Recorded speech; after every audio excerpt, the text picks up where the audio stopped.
পৃথিবীতে এমন কোন মানুষ নাই যে মানুষটা মৃত্যুবরণ করবে না। কুল্লু নাফসিন যায়িকাতুল মাউত, everyone has to take the test of death. প্রতিটা মানুষকে মৃত্যুর স্বাদ গ্রহণ করাবে একজন। আওয়াজ দিয়ে বলেন তো তিনি কে? গতকাল মেবি আমাদের গিয়েছে 2 দিন আগে শুভ নববর্ষ। আফসোস লাগে আয়াত পড়তে গেলে আমার তাদের জন্য, যেই মেয়েগুলো নববর্ষের নামে বেহায়ার মতো শাড়ি পরে যুবকদের চোখ ইমান নষ্ট করেছে। যুবক ভাইরা, এদেরকে দেখলে মনে হয় না যেটা কখনো মরবে। হ্যাঁ यार, ये तो जन्नत से भाग के आई है और ये जन्नत में ही भाग के जाएगा।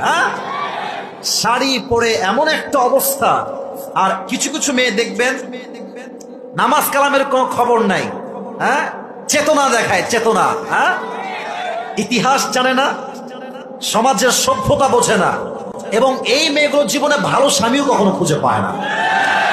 আমার কথা, একটা যুবক জীবনে যাই করো আর তাই করো, এই ছাপড়ি মার্কা মেয়েকে বিয়ে করা যাবে না। বিয়ে করলে দিনদার মেয়েকে আমরা বিয়ে করবো, ঠিক কিনা বলেন? মরতে একদিন হবে, হিসাব দেওয়া লাগবে। অতএব বোনদেরকে বলবো, ডানে বামে যারা আছেন, আপনারা এই সমস্ত বেহায়ার কালচারে যাবেন না।